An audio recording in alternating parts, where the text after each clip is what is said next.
வணக்கம். பலரும் சொல்லாத ஒரு கருத்தை நான் உங்கள் முன் வைக்கிறேன். எதற்காக 100 வயது வாழ ஆசைப்பட வேண்டும்? அதனால் நாம் சாதிக்கப் போவதென்ன? நம்மளை பொறுத்தவரை 60-70 வயது வரை வாழ்ந்தாலே போதும். மிக பெரும்பாலானவருக்கு அதற்கு மேல் வாழும் வாழ்க்கையில் ஒரு பொருளும் இருப்பதில்லை. ஏன் அப்படி சொல்கிறேன்? நம் வேலை செய்தாயிற்று, சம்பாதித்தாயிற்று, குழந்தைகளை ஆளாக்கி அவர்களுக்கு ஒரு எதிர்காலத்தை உறுதி செய்தாயிற்று. நம்மால் நம் திறமை கொண்டு அடைய வேண்டிய உயரங்களையோ பதவிகளையோ அடைந்தாயிற்று. நம் கண்முன்னே நம் கவனத்திலேயே நம் உடல் தளர்வதை, கண்கள் மங்குவதை, காது பலவீனமாவதை, மூளையின் சுறுசுறுப்பு குறைவதை, நினைவாற்றல் குறைவதை, திறமைகள் மங்குவதை கண்டுணர்ந்தாயிற்று. அலுவலகத்தில் நமது மரியாதை குறைவதை, நமது வயதை விட குறைந்தவர்கள் திறமையோடு பணி செய்வதை, பல சமயங்களில் அவர்கள் நமக்கு மேலதிகாரிகள் ஆவதையும் கண்டாயிற்று. இதர புல இன்பங்கள், பதவி, அதிகாரம், செல்வாக்கு, புகழ் இவற்றை அடைந்து அனுபவிக்க கொடுத்து வைத்திருந்தால் அவற்றையும் அடைந்தாயிற்று. 60 கடந்து விட்டால் இனியும் இவற்றில் நிறைவேறாத ஆசைகள் இன்னும் இருக்குமானால் அவற்றை அடைந்து அனுபவிக்கக்கூடிய சக்தியோ முயற்சிகளோ குறைந்து தளர்வுற்றாயிற்று.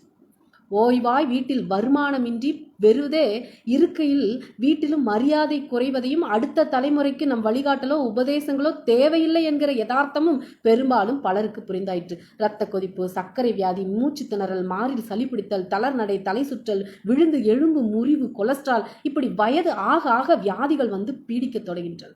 75-80 வயது ஆகிவிட்டாலே சொந்த காலில் கம்பீரமாய் நிற்பது போய் அடுத்தவர்கள் தயவில் வாழ்வதும், அவர்களது அலட்சியம், ஏசல், அவமரியாதை இவற்றை தாங்கிக் கொள்ள வேண்டிய அவசியமும் வந்துவிடுகிறது. 80க்கு மேல் ஆகிவிட்டால் வாழ்க்கையில் நாம் எதை எதிர்பார்த்தாலும் அது அநேகமாக நடக்கப் போவதில்லை. சாவு வரும் நாளை தவிர நாம் எதிர்பார்க்கக்கூடியது ஒன்றுமே இல்லை. அதையும் ஆவலோடு எதிர்பார்க்காமல் பயத்தோடு எதிர்பார்த்து, ஆனாலும் உலகப்பற்று விடாமல் திண்டாடுவதே நிஜம். நீங்கள் உடனே நரேந்திர மோடி, கலைஞர் கருணாநிதி என்றெல்லாம் ஆரம்பிக்காதீர்கள். அப்படிப்பட்டவர்கள் லட்சத்தில் ஒருவர் தான். ஆக 100 வயது என்கிற ஆசையை துறந்துவிட்டு முடிந்தவரை நாம் ஆரோக்கியமாகவும் மன நிம்மதியுடனும் மீதமுள்ள வாழ்க்கையை ஓட்டுவோம் என்று நான் சொல்லுவேன். கடவுள் பயத்துடன் ஆகாரத்தை குறைப்போம். நாவின் சுவைக்கு அடிமையாவதை குறைப்போம். நடைப்பயிற்சி செய்வோம். சின்ன சின்ன யோகாசனங்கள் செய்வோம். கடவுளிடம் எப்பொழுதும் உண்மையாக கடவுளை தொழுவோம். பொதுநல சேவை செய்யும் வழிவகை இருந்தால் நம்மால் ஆனதை நம் சக்திக்கு உட்பட்டு முடிந்தவரை உதவி செய்வோம். பொறுப்புகளை அடுத்த தலைமுறைக்கு விட்டு கொடுப்போம்.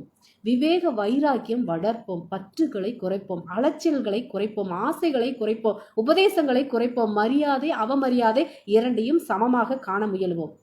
எப்போது கடவுள் நம்மை கூட்டிக் கொண்டு போக வருகிறாரோ அப்போது நாம் அச்சமின்றி பற்றுகளை விட்டு கடவுளுடன் போக மனநிலையை வளர்க்க முயலுவோம். எத்தனை வயது நமக்கு எழுதப்பட்டு உள்ளது என்பது இறைவன் மட்டுமே அறிந்த உண்மை.